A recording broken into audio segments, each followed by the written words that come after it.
ಬೆಳೆಗೆ ನ್ಯಾಯವಾದ ಬೆಲೆ ಸಿಗದೆ ಆತನ ಉಸಿರು ಹೋದರೇನಂತೆ. ಆತನ ಶ್ರಮದ ಬೆಳೆ ಮತ್ತೊಬ್ಬರ ಹಸಿವು ನೀಗಿಸುತ್ತದೆ.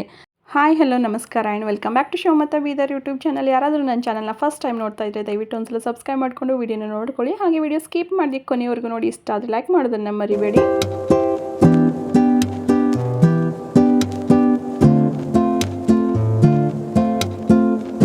ಇವತ್ತು ನನ್ನ ಮಗನ ಸ್ಕೂಲಲ್ಲಿ ಜಾಯ್ಸ್ ಜಿವ್ ಕಾರ್ನಿವಲ್ ಅಂತ ಒಂದು ಇವೆಂಟ್ ಇತ್ತು. ಸೊ ಎಲ್ಲ ಮಕ್ಕಳು ಅದರಲ್ಲಿ ಪಾರ್ಟಿಸಿಪೇಟ್ ಮಾಡಬೇಕಾಗಿತ್ತು.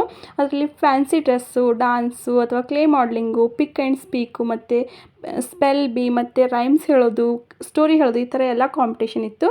ಪ್ರತಿಯೊಂದು ಮಗನೂ 2ರಲ್ಲಿ ಪಾರ್ಟಿಸಿಪೇಟ್ ಮಾಡಬೇಕಾಗಿತ್ತು. ಸೊ ಅದಕ್ಕೋಸ್ಕರ ನನ್ನ ಮಗನಿಗೆ ಪಿಕ್ ಆ್ಯಂಡ್ ಸ್ಪೀಕ್ ಮತ್ತು ಫ್ಯಾನ್ಸಿ ಡ್ರೆಸ್ಸಲ್ಲಿ ಪಾರ್ಟಿಸಿಪೇಟ್ ಮಾಡೋಕ್ಕೆ ಹೇಳಿದ್ದೆ. ಫ್ಯಾನ್ಸಿ ಡ್ರೆಸ್ನಲ್ಲಿ ನಾನು ಸೆಲೆಕ್ಟ್ ಮಾಡ್ಕೊಂಡಿರೋದು ನಮ್ಮ ದೇಶದ ಬೆನ್ನೆಲುಬಾದ ರೈತರನ್ನು. ಪ್ರತಿಯೊಬ್ಬರಿಗೂ ಅವರದ್ದೇ ಆದ ಒಂದು ಆಯುಧಗಳು ವಿಶೇಷವಾಗಿರುತ್ತೆ. ಎಕ್ಸಾಂಪಲ್ ಡಾಕ್ಟರ್ಗಳಿಗೆ ಸ್ಟೆಥೋಸ್ಕೋಪ್, ಆದರೆ ರೈತರಿಗೆ ನೇಗಿಲು, ಕುಡುಗೋಲು ಈ ಥರ ಇರುತ್ತೆ. ನಾನು ಫಸ್ಟ್ ಇವಾಗ ನೇಗಿಲನ್ನ ಮಾಡ್ಕೋತಾ ಇದ್ದೀನಿ. ಒಂದು ಕಾರ್ಡ್ಬೋರ್ಡ್ ಮೇಲೆ ಪೆನ್ಸಿಲಿಂದ ಡ್ರಾ ಮಾಡಿಕೊಂಡು ಈ ಥರ ನೇಗಿಲನ್ನ ಮಾಡಿಕೊಂಡು ನೆಕ್ಸ್ಟ್ ಹಾಗೆಯೇ ಕುಡುಗೋಲು ಕೂಡ ಮಾಡ್ಕೋತಾ ಇದ್ದೀನಿ. ಜಗದ ಹಸಿವು ನೀಗಿಸುವ ಬೆವರಿನ ಶ್ರಮದ ಮಣ್ಣಿನ ಮಮತೆಯ ಮಕ್ಕಳು ನಮ್ಮ ರೈತರು. ನೀವೆಲ್ಲೇ ನೋಡಿರ್ಬೋದು, ಡಾಕ್ಟರ್ ಮಕ್ಕಳು ಡಾಕ್ಟರ್ ಆಗೋಕ್ಕೆ ಇಷ್ಟಪಡ್ತಾರೆ. ಹಾಗೆ ಲಾಯರ್ ಇದ್ದರೆ ಅವ್ರ ಮಕ್ಕಳು ಅದೇ ಆಗಬೇಕು, ಪೊಲೀಸ್ ಮಕ್ಕಳು ಅವ್ರ ಮಕ್ಕಳು ಇನ್ನು ಮುಂದೆ ಪೊಲೀಸ್ ಆಗಬೇಕು ಅಂತ ಎಲ್ಲರೂ ಸಹ ಅವರವರೇ ಕನಸುಗಳನ್ನ ಕಟ್ಟಿರ್ತಾರೆ.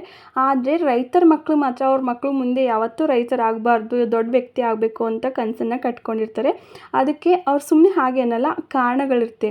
ಯಾಕಂದರೆ ರೈತರು ವರ್ಷ ಪೂರ್ತಿ ಕಷ್ಟಪಟ್ಟು ದುಡಿತಾರೆ. ಆದರೆ ಅವ್ರು ಇನ್ನೇನು ಬೆಳೆ ಕೈಗೆ ಬರೋ ಸಮಯ ಆಗಿರುತ್ತೆ ಅಂಥ ಟೈಮಲ್ಲಿ ಒಂದು ಮಳೆ ಹೆಚ್ಚಿಗೆ ಆಗಿರುತ್ತೆ ಅಥವಾ ಬಿಸಿಲು ಹೆಚ್ಚಾಗಿರುತ್ತೆ, ಇಂಥ ಏನೋ ಒಂದು ಹೆಚ್ಚು ಕಡಿಮೆ ಆಗಿ ಕೈಗೆ ಬಂದ ತುತ್ತು ಬಾಯಿಗೆ ಬರಲ್ಲ ಅನ್ನೋ ಥರ ಅವ್ರ ಬೆಳೆನೇ ಅಲ್ಲಿ ನಾಶವಾಗ್ಬಿಡುತ್ತೆ. ಇಲ್ಲಾಂತಂದರೆ ಎಲ್ಲನೂ ಕರೆಕ್ಟಾಗಿದ್ದು ಇನ್ನೇನು ಬೆಳೆ ಮಾರೋ ಟೈಮ್ ಬಂತು ಅಂದಾಗ ಒಟ್ಟಿನಲ್ಲಿ ಬೆಲೆ ಇಳಿಕೆ ಆದರೂ ಆಗಿರುತ್ತೆ. ಇಂಥ ಕಷ್ಟಗಳು ನಮ್ಮ ಮಕ್ಳಿಗೆ ಬರಬಾರ್ದು ಅನ್ನೋ ಕಾರಣಕ್ಕೆ ಒಳ್ಳೆ ಎಜುಕೇಷನ್ ಕೊಟ್ಟು ಅವ್ರ ಮುಂದೆ ದೊಡ್ಡ ವ್ಯಕ್ತಿ ಆಗಬೇಕು ಅಂತ ರೈತರು ಕನಸು ಕಟ್ಕೊಂಡಿರ್ತಾರೆ. ಹಾಗಂತ ನಾನು ಯಾವುದೇ ಹುದ್ದೆ ಹೆಚ್ಚು ಕಡಿಮೆ ಅಂತ ಹೇಳ್ತಾ ಇಲ್ಲ. ಆದರೆ ರೈತರ ಪರಿಸ್ಥಿತಿ ಬಗ್ಗೆ ಇಲ್ಲೊಂದು ಮಾತು ಹೇಳಬೇಕು ಅಂತ ಅನ್ನಿಸ್ತು. ಅದಕ್ಕೋಸ್ಕರ ನಿಮ್ಮ ಜೊತೆ ಶೇರ್ ಮಾಡ್ಕೋತಾ ಇದ್ದೀನಿ. ನಿಮ್ಮ ಅಭಿಪ್ರಾಯ ಏನು ಅನಿಸುತ್ತೆ ಅಂತ ನನಗೂ ಕಮೆಂಟ್ ಮೂಲಕ ತಿಳಿಸೋದನ್ನು ಮರಿಬೇಡಿ. ಇವಾಗ ನಾನು ನೇಗಿಲು ಮಾಡೋಕ್ಕೆ ಈ ಥರ ಕಾರ್ಡ್ಬೋರ್ಡ್ ಸಹಾಯದಿಂದ ಪೆನ್ಸಿಲಿಂದ ಡ್ರಾ ಮಾಡ್ಕೊಂಡು ಅದನ್ನು ಕಟ್ ಮಾಡಿಕೊಂಡು ಇವಾಗ ಗ್ಲೂ ಗಮ್ಮಿಂದ ಅದನ್ನು ಅಂಟಿಸ್ಕೊತಾ ಇದ್ದೀನಿ. ತುಂಬಾ ಈಸಿ ಈ ನೇಗಿಲು ಮಾಡ್ಕೊಳ್ಳೋದು.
ಇವಾಗ ಎಲ್ಲ ಪಾರ್ಟ್ಸ್ನ ನೀಟಾಗಿ ಅಂಟಿಸ್ಕೊಂಡಾದಮೇಲೆ ಇದ್ರ ಮೇಲೆ ಇವಾಗ ನೇಗಿಲು ಇರ್ತಲ್ಲ ಆ ಕಲರ್ದು ಒಂದು ಕ್ರಾಫ್ಟ್ ಪೇಪರ್ನ ತೊಗೊಂಡು ಅದನ್ನು ಅಂಟಿಸ್ಕೊತಾ ಇದ್ದೀನಿ.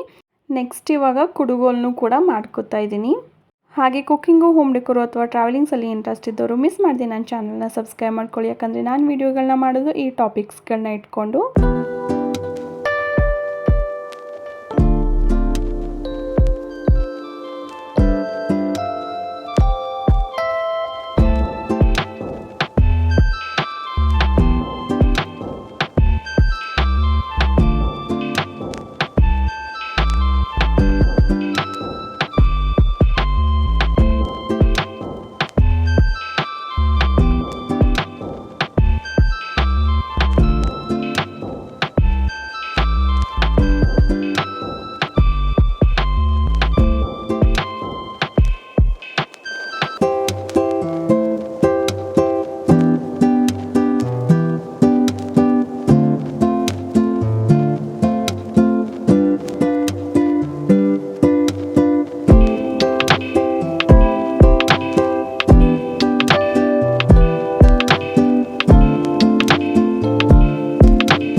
I take care plants and animals.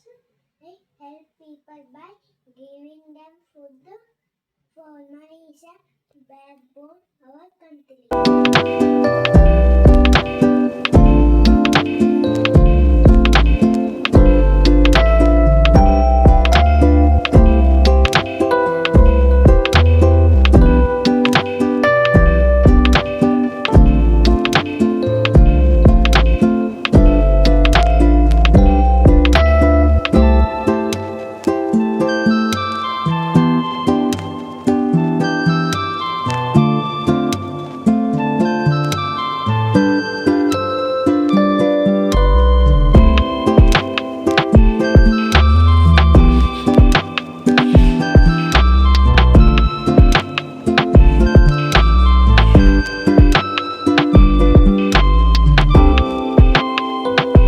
ಈ ವಿಡಿಯೋ ನಿಮಗೆ ಇಷ್ಟ ಆಗಿದೆ ಅಂತ ಅನ್ಕೋತೀನಿ. ವಿಡಿಯೋನ ಸ್ಕಿಪ್ ಮಾಡದೆ ಕೊನೆವರೆಗೂ ನೋಡಿದರೆ ವಿಡಿಯೋ ಇಷ್ಟ ಆದರೆ ದಯವಿಟ್ಟು ಒಂದು ಲೈಕ್ ಮಾಡೋದನ್ನು ಮರಿಬೇಡಿ. ಹಾಗೆ ಮುಂದಿನ ಸಹ ಇದೇ ಥರ ಹೊಸ ವಿಡಿಯೋಗಳಿಗೋಸ್ಕರ ನನ್ನ ಚಾನಲ್ನ ಸಬ್ಸ್ಕ್ರೈಬ್ ಮಾಡ್ಕೊಳ್ಳೋದನ್ನು ಮರಿಬೇಡಿ. ನಾನು ಸಿಗ್ತೀನಿ ಮುಂದೆ ಇದೇ ಥರ ಹೊಸ ವಿಡಿಯೋಗಳೊಂದಿಗೆ. ಅಲ್ಲಿವರೆಗೂ bye, take care. Thank you for watching my channel.